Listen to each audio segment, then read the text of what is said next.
Thank you. माताजी आपसे जानना चाहेंगे ये क्या हो रहा है आपके घर में? पता नहीं, कुछ 7:30 ही चल रही है लगता है, प्रेम के ऊपर स्पेशली। प्रेम के ऊपर, और साथ में हमारा उसका इफेक्ट हमारे ऊपर भी आ रहा है। कुछ बहुत ही हाथ से सब कुछ फिसलता जा रहा है माता जी के।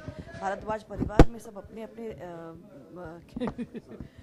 जैसे इनके हाथ से ये माइक फिसलता जा रहा है। 7:30 ही हो गया।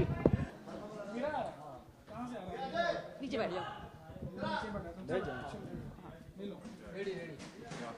अब पता नहीं क्या हो रहा है भारद्वाज परिवार में। ऐसा लग रहा है जैसे प्रेम पे 7:30 ही आई है और उसका इफेक्ट हमारे परिवार पर भी पड़ रहा है। सब कुछ हाथ से फिसलता जा रहा है माता जी के। वो कितना भी कोशिश कर रही है रिश्तों को बना के रखने की, संजो के रखने की, पर पता नहीं कुछ भी हाथ में नहीं आ रहा। बच्चे भी नहीं मान रहे आजकल मेरी बात। आज एक बार फिर से आज जी, ये तो ऑडियंस को भी पता, आप लोगों को भी पता है कि पिछले 2-3 महीने से सिमर ही बरस रही है मेरे ऊपर, और सब लोग बरस रहे हैं एक्चुअली। माता जी भी बरसी, एमजे भी बरसी, राजवीर भी बरसा, सब लोग। और क्या हुआ कि इस ट्रैक की शुरुआत से unknowingly and unwantedly I am doing everything wrong for the family. सब कुछ अच्छा करने के चक्कर में सब कुछ बर्बाद करता चला गया। पहले प्रॉपर्टी हार गया, बिजनेस हार गया, सिमर को हार गया, आज बच्चों को किडनैप करवा के आ गया। तो ये सब तो उसके कॉन्सिक्वेंसेज हैं, और मुझे लगता है कि एवरी कैरेक्टर इज जस्टिफाइड।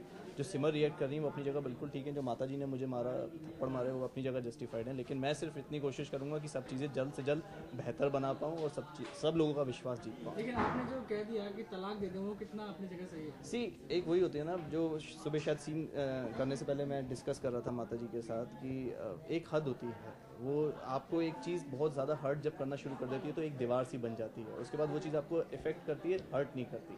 तो अब इस प्रेम के साथ वही हुआ। सिमर ने इतनी बेइज्जती कर दी, इतना सुना दिया, इतना सब कुछ कह दिया कि अब वो चीज़ ख़त्म करना चाहता है। अभी वो चाहता है कि वो रिश्ता ही ख़त्म हो जाए, जो चीज़ उसको चुभ रही है। जो मुझे सबसे अच्छी लाइन लगी, जो प्रेम बोलता है कि सिमर बोलती है कि मैं आज हारी हुई औरत हूँ, माँ पत्नी तो हारी गई हूँ, एक औरत भी हारी हुई महसूस कर रही है। और वो ये अपने ऊपर लेता है प्रेम कि जिसकी पत्नी हार जाती है तो नाकामयाबी जो है वो काफ़ी हद तक पति की होती है। तो इसीलिए क्योंकि मैं तुम्हें इतना परेशान नहीं देखना चाहता और तुम्हारी वजह से मैं और परेशान नहीं होना चाहता, इसलिए बेहतर है कि हम रिश्ते को तोड़ दें। तो ऐसा देखा जाए तो दोनों ही अपनी तरफ से चीज़ों को बना के रखने की कोशिश कर रहे हैं। पर जैसा कहते हैं, अगर समय ख़राब चल रहा हो, सितारे गर्दिश में हो, तो कुछ भी ठीक नहीं हो पाता। आप जो कही हुई बात भी इंसान को गलत लगती है। महाभारत का एंड तो हो गया, लेकिन अगर ये ऑडियंस जानना चाहती है क्या होगा ससुराल के, सिमर के ससुराल का? से हमारा ससुराल सिमर का नहीं है, ट्विस्ट एंड टर्न्स का है। सो आप क्योंकि हमारा हाई वोल्टेज ड्रामा हमेशा ही रहता है, डेली हम हर सीन में राउंड टॉली ट्रीटमेंट ही करते हैं। सो आप उम्मीद करिए कि आगे जब इतना चल रहा है तो इसके आगे और कितना हाई वोल्टेज ड्रामा हो सकता है। तो ये चीज़ तो अभी खैर हमें भी नहीं पता कि आगे क्या है। हम आपके सोफे, आपके चेयर, आपकी मैट, आपकी इन सब चीज़ों से बांधे रखेंगे। हमारे दुख में शरीक होइए, हमको तकलीफ़ों से निकालने की कोशिश कीजिए, आपके ऊपर निर्भर करता है।